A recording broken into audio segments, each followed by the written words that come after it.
We tell ourselves stories to feel safe.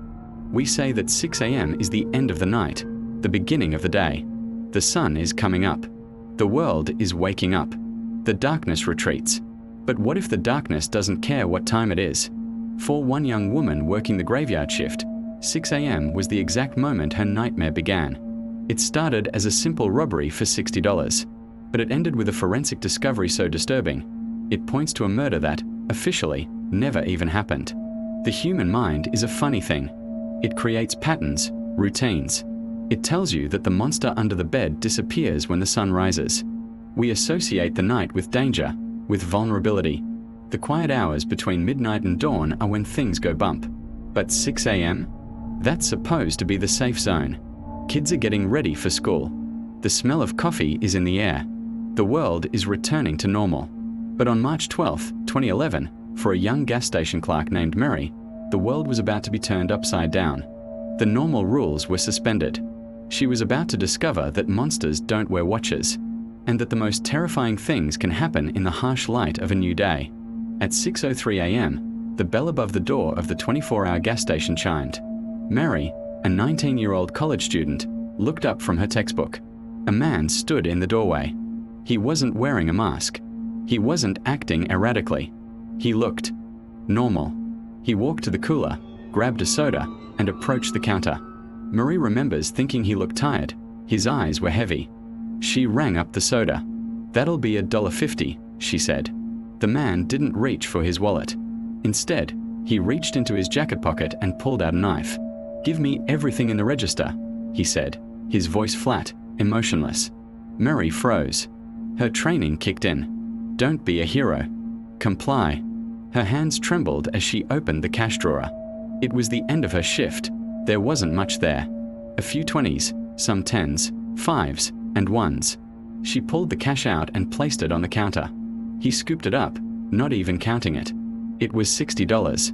The man then told her to get on the floor, count to 100, and not to move. Mary dropped to the cold linoleum, her heart pounding in her chest. She heard his footsteps, the chime of the door, and then, silence. She lay there, counting, tears streaming down her face. She reached 100, then 200. She was too scared to move. It was her brother, Marco, who found her. He was supposed to pick her up at 6:15. He pulled into the gas station and saw the lights on, but the open sign was off. That was strange. Mary was a stickler for the rules. He got a bad feeling. He ran to the door. It was unlocked. He called her name. Marie. Marie, are you okay? He found her huddled behind the counter, still shaking. He immediately called 911. The police arrived within minutes. Officer Miller, a 20-year veteran of the force, was the first on the scene. He'd seen dozens of these early morning robberies. They were usually quick, desperate acts. He took Marie's statement, his voice calm and reassuring. "We are going to get him, kid. You did everything right." While one officer comforted Mary, the forensics team went to work. This was where the case took a turn from a simple robbery into something far, far stranger. The first unusual thing they noticed was a significant amount of blood on the floor, near the counter where the man had stood. It was smeared, as if he'd tried to wipe it with his shoe. But there was more. A trail of distinct droplets led from the counter, out the door, and into the parking lot, where it simply stopped. The investigators were confused. Mary was unharmed. She hadn't seen the man bleeding. The security camera footage would be key. They pulled the tape. The footage was grainy, but clear enough. You see the man enter. He's about 6 feet tall, thin build, wearing a dark hoodie and jeans. He gets his soda. He approaches the counter. You see him pull the knife. You see Mary's terrified reaction. He takes the cash. $60. Then, he turns to leave. And that's when you see it. As he turns, his left hand, which had been in his pocket, comes into view. It's wrapped in a crude, bloody rag. And as he walks toward the door, you can see dark stains blooming on his jeans, around his upper thigh. He isn't walking normally. He's limping. Badly. He's clearly in pain. He's not just a robber, he's a wounded man. The police had a solid description and clear video. They also had his blood. They ran it through the system. Within hours, they had a match. The man was Kyle Thompson, a local with a history of petty theft and drug offenses. He'd been out of jail for 6 months. An APB was put out. It didn't take long to find him. A patrol car spotted him limping down a street just 2 miles from the gas station. When they arrested him, he didn't resist. He was still bleeding. He had a deep, ragged-looking stab wound in his left thigh and several defensive cuts on his hands and forearms. He was taken to the hospital under police guard. The case seemed open and shut.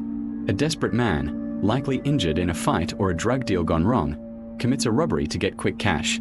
He was sloppy, he left a trail of blood, and he was caught. End of story. Except, it wasn't. A week later, the full forensics report landed on Officer Miller's desk. He was expecting it to be a formality, but one section made him sit up straight. The lab had analyzed the blood samples from the floor, and they had found something impossible. There were 2 distinct DNA profiles in the blood. One belonged to Kyle Thompson, the attacker. That was expected. But the other blood, it didn't belong to Thompson. It didn't belong to Murray. It didn't belong to anyone in the criminal database. It was the blood of an unidentified male. The lab report was incredibly specific. The quantity and splatter pattern of this second blood type, what they now called the third man's blood, indicated a catastrophic arterial wound. The kind of wound that is almost always fatal without immediate, advanced medical intervention. The blood analysis showed that Kyle Thompson's own blood was mixed in, but the majority of the blood on the floor, the blood that had soaked through his jeans, wasn't his. He had been a walking, talking piece of evidence for a second, much more violent crime. A crime that had happened just minutes before he walked into that gas station. The forensics team concluded that Thompson was likely in a violent altercation right before the robbery. The wounds on his hands were defensive. The wound on his thigh was significant, but not life-threatening. The blood he was covered in, however, belonged to someone who had likely bled out. The police were now investigating a phantom. They had the blood of a victim, but no victim. No body. No missing person report that matched. They re-interviewed Kyle Thompson in prison. He was already serving a 10-year sentence for the armed robbery. He refused to talk. He denied everything. He claimed he'd cut himself. When confronted with the evidence of a second person's blood, he just laughed and said, "Find him then." He knew they couldn't. He knew that without a body, there was no murder charge.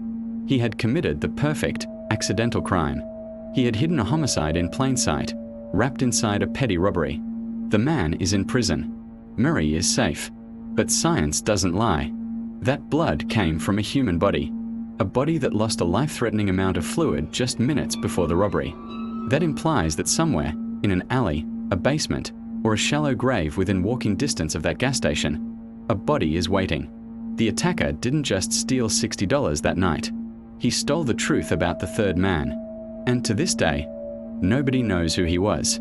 Now I want to turn this over to you.